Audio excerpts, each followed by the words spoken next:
नमस्कार मित्रों, भगवत चर्चा में एक बार फिर आप सबका स्वागत है। हम लोग भगवत गीता के त्रयोदश अध्याय क्षेत्र क्षेत्रज्ञ योग पे चर्चा कर रहे हैं और इसमें जो प्रसंग चल रहा है उसमें भगवान श्री कृष्ण 20 साधनों को बता रहे हैं। 20 बातें वे बता रहे हैं। साधन का मतलब तरीके, जिनके द्वारा मनुष्य क्षेत्र और क्षेत्रज्ञ को अलग अलग जान सकता है, अनुभव कर सकता है। कल की हमने चर्चा में जाना था कि ज्ञान मार्गी के लिए अल्टीमेट है कि वो यह जान ले कि क्षेत्र अलग है, क्षेत्रज्ञ अलग है, जड़ अलग है और चेतन अलग है। उसी ज्ञान को जानने के बाद कुछ जानने की जरूरत नहीं होती है।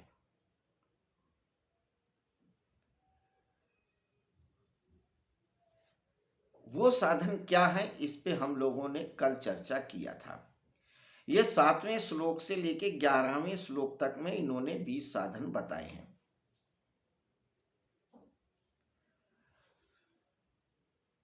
अगले श्लोक में और कौन से साधन बता रहे हैं, इसको आज हम पहले श्लोक देखेंगे और फिर चर्चा करेंगे। इस अध्याय में और क्या है, इस पे चर्चा हम बाद में करेंगे। सामान्यतः हम लोग शुरू में एक रिवीजन कर लेते हैं, लेकिन आज थोड़ा सा क्रम को परिवर्तित कर देते हैं। पहले श्लोक देखेंगे, उस पर चर्चा करेंगे, फिर इस अध्याय के बारे में थोड़ी सी बात करेंगे।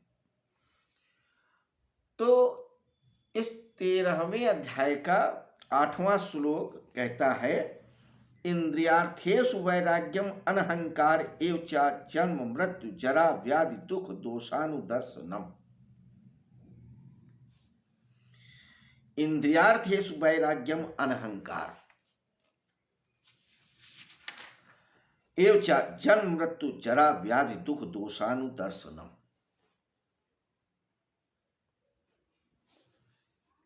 हिंदी में अर्थ, इंद्रियों के विषयों में वैराग्य का होना, अहंकार भी न होना और जन्म मृत्यु, वृद्धावस्था तथा व्याधियों में दुख रूप दोनों को बार बार देखना।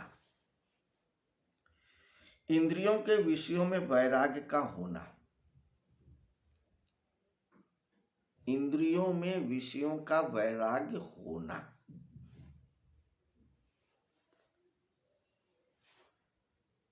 हम इंद्रियों से बंधे हैं।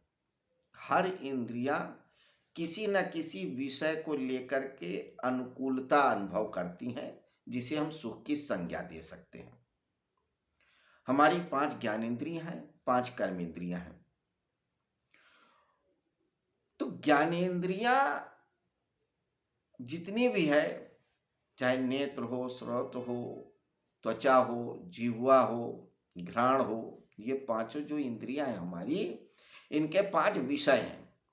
जब उन इंद्रियों को उन विषयों से कांटेक्ट होता है या उन विषयों से उनका तादात्म्य होता है, तो उन्हें अनुकूलता महसूस होती है, जिसे हम सुख की संज्ञा दे देते हैं।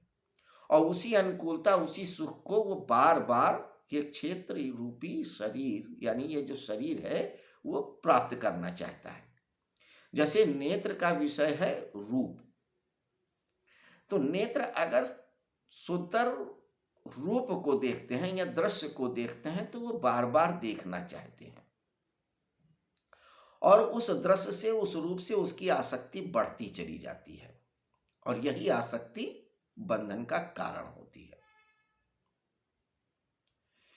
ऐसे ही श्रोत यानी कान, किसी की मधुर आवाज, किसी की बात सुनने के आदी हो जाते हैं और हम बार बार उसी को सुनना चाहते हैं।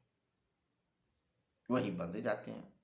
इसी तरह से त्वचा, किसी का स्पर्श, कोई विशिष्ट स्पर्श चाहती है और उसी सुख को हम चाहते हैं, तो ये बंधना हो जाता है। यही बंधन है, यही अज्ञान है। तो भगवान श्री कृष्ण कहते हैं कि हमारे इंद्रियों के जो विषय हैं, रूप हो, स्पर्श हो, श्रवण हो, रसना हो, सूंघने की क्षमता हो, इन सब में हमें वैराग्य रखना चाहिए, उनके प्रति एक विरक्ति का भाव। इंद्रियों की जरूरत है उतना तो ठीक, लेकिन उसके आगे नहीं। जैसे हमारे शरीर को भोजन चाहिए, जीवा को भोजन चाहिए, ये रसना चाहिए, स्वाद चाहिए, तो स्वाद ठीक है, लेकिन उस स्वाद से बंधे रहना बंधन का कारक होता है। उससे आप बंधिए नहीं। शरीर आवश्यकता है, शरीर के लिए भोजन की आवश्यकता है, आप भोजन करिए, लेकिन उस विषय से, जीव की जो रसना है उससे मत बंधिए। नेत्र का कार्य देखना, आप देखिए, देखने का कार्य लीजिए, लेकिन रूप से मत बंधिए। तो अपनी ज्ञानेंद्रियों के जो विषय है उनके प्रति वैराग्य को बार बार देखिए कि हमें इनसे अटैच नहीं होना है। जब आप अपने इंद्रियों के विषयों से अटैच नहीं होंगे और इस बात को हमेशा ध्यान रखेंगे, तो धीरे धीरे आप क्षेत्र और क्षेत्रज्ञ यानी शरीर को अलग पाएंगे और जानने वाली जो ज्ञेय है या जिसे आत्मन कहते हैं उसको अलग जानेंगे। ये एक विधि, एक मेथड है, ध्यान की ही प्रक्रिया आप समझे। तो एक छोटा सा सूत्र है कि इंद्रियों के विषयों में वैराग्य का होना, कि हमारी जो ज्ञानेंद्रियां हैं उनके जो भी विषय हैं इनमें एक वैराग्य होना, उनके प्रति कोई लोभ मोह नहीं होना, और बार बार इस चीज को स्मरण रखना कि नेत्र का काम देखना है, देख रहे हैं, लेकिन किसी विशिष्ट दृश्य से नहीं बंध रहे हैं। तो आपके अंदर ये क्षमता आ जाएगी धीरे धीरे कि ये इंद्रियां हैं और मैं अलग हूं, यानी कि जो देख रहा है वो अलग है और जो दिख रहा है वो अलग है। इसको एक त्रिपुटी से समझिए, दृष्टा, दृष्टि और दृश्य, तीन चीज होती है। दृष्टा देखने वाला, दृष्टि जिस तरह से देखा जाए, जिस भाव से देखा जाए, और दृश्य जिसे देखा जाए।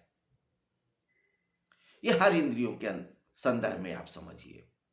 तो जब हम सिर्फ दृश्य को देखें, नेत्र देख रहे हैं, सिर्फ हम ये देखें कि ये दृश्य है जो मुझे दिख रहा है, लेकिन उस दृश्य से, उस रूप से हम बंध ना जाएं, ये जानते रहें कि ये दृश्य अलग है और देखने वाला अलग है। ये आपकी एक दृष्टि हो गई। अब वही दृष्टा भी है और वही दृश्य भी है, लेकिन दृष्टि दूसरी है। अब आपके अंदर एक भाव आ गया कि ये रूप बड़ा अच्छा है, इसका चेहरा बड़ा अच्छा है, ये बड़ा अच्छा दृश्य दिख रहा है, झरना बह रहा है, बादल अपना उमड़ घुमड़ रहे हैं, नीला नीला सा का या काला सा आकाश है, कितना लुभावना दृश्य है। अब आप उससे बंध गए, ये एक आपकी दूसरी दृष्टि हो गई। तो ये जो दृष्टि है कि ये दृश्य या ये रूप बड़ा अच्छा लग रहा है, ये बांध लेगा। लेकिन अगर आपका उसमें भाव आ गया कि नहीं, ये दृश्य है, ये जड़ है, और जो देख रहा है इस दृश्य को वो चैतन्य है, आत्मन है, तो ये दृश्य अलग है और चैतन्य अलग है, ये आपका भाव हो गया, दृष्टि हो गया, तो आप उससे अलग हो जाओगे। बिल्कुल सिंपल सा सूत्र है। इसमें कहीं ध्यान लगाना, सांसों का उतार चढ़ाव करना, प्राणायाम लेना और बहुत सारी चीजें कुछ नहीं है, सिंपल सा भाव है। आप किसी भी समय किसी भी जगह पे कर सकते हैं कि आप अपनी इंद्रियों के विषयों से अलग होकर के खड़े हो जाएं। आप देख लेंगे कि क्षेत्र अलग है, क्षेत्र के अलग है, यानी कि जड़ अलग है और चैतन अलग है। तो भगवत गीता के एक एक श्लोक में बहुत बहुत अर्थ छुपे हुए हैं। ये आपको अर्थ जानना होगा। जब आप स्वयं श्लोकों को पढ़ेंगे, उनका मनन करेंगे, अध्ययन करेंगे, चिंतन करेंगे, तो आपको वे श्लोक खुद ब खुद अर्थ खोलेंगे। आगे कहते हैं, अनअहंकार एव जन्म मृत्यु जरा व्याधि दुख दोषानुदर्शनम। अनअहंकार, ये भी एक सूत्र की तरह से लें, ध्यान की विधि की तरह से लें। अनअहंकार, अहंकार होने का जो भाव है। हम इस संसार में बंधे ही इसलिए हैं कि हमने अपने आप को बहुत कुछ समझ लिया है। हम सोचते हैं मेरी एक अपनी अलग सत्ता है, मैं बहुत कुछ हूं। बस यही भाव बांध लेता है, जबकि आप कुछ भी नहीं हो। आप सिर्फ उस परमात्मा के एक हिस्से हो, यानी कि जो आपका चैतन्य है, आत्मन है, उस परम का हिस्सा है, बहुत छोटा सा। और यह जो शरीर है, उस समष्टि का एक बहुत छोटा सा हिस्सा है। आप कहीं कुछ नहीं हो, लेकिन आप समझ रहे हो कि मैं हूं। यह आपके अंदर भ्रम पैदा हो गया है कि मैं वकील, मैं डॉक्टर, मैं नेता, मैं जमींदार, मैं ये, मैं वो। तो ये जो अहंकार, ये जो होने का भाव है, यही बंधन है। और जिस दिन ये न होने का भाव आ गया या उसको देखने लगे, उसी दिन आपका ये बंधन खत्म हो जाएगा। तो हर वक्त इस बात का ख्याल रखना कि मैं कुछ नहीं हूं, जो कुछ भी है वो परम सत्ता है। वासुदेवा सर्वम, यही तो बताया था उन्होंने 10वें अध्याय में, भगवान श्री कृष्ण ने, और भी दूसरे अध्यायों कि मैं सब कुछ हूं। मैं ही इस पूरे संसार का रचयिता हूं, मैं ही पालन करता हूं, मैं ही संहार करने वाला हूं, मैं ही सब कुछ हूं। मैं ही जड़ हूं, मैं ही चेतन हूं, मैं ही अर्धचेतन हूं, मैं ही ज्ञान हूं, मैं ही अज्ञान हूं। और जब सब कुछ वासुदेव हो, तो आप क्या हो? आप सिर्फ अपने अंदर एक मुगालता पैदा करे कि मैं हूं। तो ये जो मैं होने का, अहंकार का जो भाव है, यही बंधन है। इसी को स्मरण रखना है। यही एक छोटा सा सूत्र है। तो एक सूत्र यह कहता है कि आप विषयों से अलग रहें। इंद्रिय के जो भी विषय हैं, उनसे अपने आप को अलग करके देखें, उनसे जुड़ाव मत रखें। दूसरा सूत्र कहता है कि आप अपने आप को कुछ मत समझें। जो कुछ भी है वासुदेव है, वही कुछ है।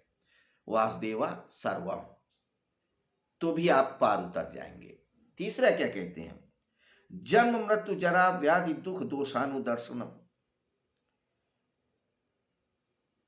और भी श्लोकों में उन्होंने बताया कि ये जो जन्म है, जो मृत्यु है, ये शरीर की होती है, आपकी नहीं होती है। आपका ये जो शरीर है, कुछ साल पहले नहीं था, कुछ साल बाद नहीं भी होगा। आप कुछ साल पहले भी थे, कुछ साल बाद भी रहेंगे। तो ये जो जन्म और मृत्यु है, इसी को आप सब कुछ मत समझ लें। इसी से मत आप घबराएं कि मैं मर जाऊंगा तो क्या होगा। दुनिया चल रही थी तब भी जब आप नहीं थे, और जब नहीं रहेंगे तब भी चलेगी। कोई फर्क नहीं पड़ने वाला है। तो जन्म और मृत्यु, जरा, दुख, जो कुछ भी आते हैं, आदि व्याधि दुख, इनको आप देखते रहिए। और समझिए कि ये आए हैं तो ये जाएंगे, सब आगंतुक है। न मेरा जन्म हुआ है, न मेरी मृत्यु होगी, न मुझे कोई रोग हुआ है, और न कभी रोग हो सकता है। रोग शरीर को होता है, आपको नहीं होता है। कभी आत्मा को कोई रोग नहीं होता है। इस बात को ख्याल रखें। जरा व्याधि दुख दोषानुदर्शनम, इसको देखते रहे। वृद्धावस्था तथा व्याधियों में दुख रूप दोनों को बार बार देखना। तो ये स्मरण करना कि न मेरी मृत्यु होती है, न मेरा जन्म होता है, न मुझे कोई रोग लगता है। रोग शरीर को लग रहा है, जड़ को लग रहा है, चैतन्य को नहीं लगता, क्योंकि चैतन्य तो उसके साथ जुड़ा ही नहीं है और न जुड़ सकता है। ये सिर्फ हमने एक भ्रम बना लिया है और वही अज्ञान है। इसी बात को आगे के श्लोक में भी कहेंगे। तो कुछ साधन उन्होंने पिछले श्लोक में बताए थे। क्या बताए थे? अमानित्वम दम्भित्वम अहिंसा क्षांतिर आर्जवम आचार्योपासम शौचम सस्थैर्यम आत्म विनिग्रह। सहजता, सरलता, दंभ, अहिंसा, प्रेम, ये जितने भी साधन है, एक एक शब्द को याद रखना, उसके प्रति होश पूर्वक रखना, उसको जीवन में उतारना, तो ही भगवत गीता कार्य करेगी, चमत्कारिक कार्य करेगी। हाँ, अगर सुन करके ही रह जाना है तो फिर उसका कोई अर्थ नहीं है। इन श्लोकों को, इन साधनों को जीवन में उतारना ही असली बात है। बाकी तो सिर्फ व्याख्यान है, व्याख्यान सुनते रहिए, उससे कुछ होना जाना नहीं है। तो हम लोग भगवत गीता के इस त्रयोदश अध्याय में यही जान रहे हैं कि व्यष्टि के रूप में या शरीर एक क्षेत्र की तरह है और समष्टि के रूप में या संसार ईश्वर का एक क्षेत्र है, और इस शरीर को जानने वाला आत्मा है, इस संसार को जानने वाला परमात्मा है। आत्मा परमात्मा भी वस्तुतः अलग नहीं है, एक ही, लेकिन व्यष्टि के स्तर पर, व्यक्ति के स्तर पर, सूक्ष्म के स्तर पर अलग है, समझ लीजिए। और व्यष्टि के रूप में जब आप अनुभव करेंगे तो अपने आप को परमात्मा की तरह अनुभव करेंगे। क्योंकि अभी हम खुद को नहीं जान रहे हैं, इसलिए व्यष्टि के रूप में ही चर्चा करेंगे। तो क्षेत्र और क्षेत्रज्ञ की जो बात उन्होंने कही है, ये सिर्फ इसलिए बताने के लिए कही है कि जो कुछ भी इस अध्याय का पहला श्लोक है वो इसमें ही है अर्थ। आप अगर ये सोच रहे हैं कोई भारत की तरफ एक कुरुक्षेत्र में कौरव पांडव लड़ रहे हैं, भीष्म द्रोणाचार्य हैं, दुर्योधन दुशासन रहे होंगे, वो बहुत महत्वपूर्ण की बात नहीं है। 5000 साल पहले कोई घटना घटी हो कोई, लेकिन असली महाभारत जो हमारे अंदर चल रही है, जो असली कुरुक्षेत्र और धर्म क्षेत्र हमारे अंदर है, उसकी बात करो, वही महत्वपूर्ण है। वही जानना ही हमारे जीवन को परिवर्तित करेगा।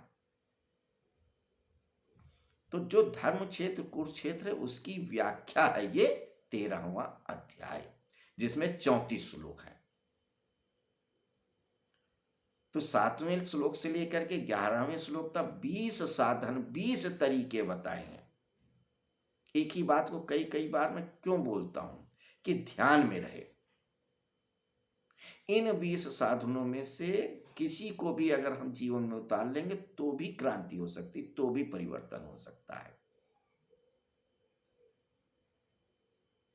मुख्य बात यही है।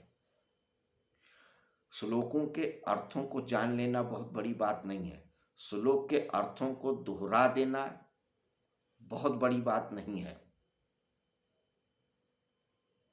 बड़ी बात है उस श्लोकों में छिपे हुए अर्थ और भाव को महसूसना और उसको जीवन में पालन कर लेना। अगर नहीं पालन कर सकते हैं तो समर्पण ही कर दे, इतना तो करना ही पड़ेगा, तो वासुदेव स्वयं संभाल लेंगे। इसीलिए अगर भगवत गीता के 700 श्लोकों का सार एक शब्द में कहा जाए तो वो है वासुदेवा सर्वम। अगर इस शब्द को ही जीवन में उतार लें तो फिर ये 20 साधन की भी जरूरत नहीं है, वो एक ही से काम चल जाएगा। लेकिन भगवान श्री कृष्ण करुणा स्वरूप हैं, वो जानते हैं कि हर व्यक्ति की अपनी अपनी योग्यता होती है, अपना अपना एक सिद्धांत होता है, अपनी एक रुचि होती है, अपने उसके कर्मों के हिसाब से उसकी जानने की, समझने की, करने की एक आदत होती है। तो हर व्यक्ति के हिसाब से उन्होंने विधियों को बताया है। और इतनी सारी विधियों को सिर्फ इसलिए बताया कि कोई भी विधि तो सूट करेगी और सूट कर जाती है। खैर, तो हम आज इस 8वें श्लोक पे चर्चा यहीं समाप्त करते हैं। कल फिर मिलेंगे और जानेंगे कि इन 20 साधनों में और कौन से साधन हैं जिनको पालन करने से हम क्षेत्र और क्षेत्रज्ञ को भली भांति से जान सकेंगे और इस भवसागर से पार उतर सकते हैं। तो नमस्कार मित्रों, शुभ रात्रि। कल फिर मिलते हैं।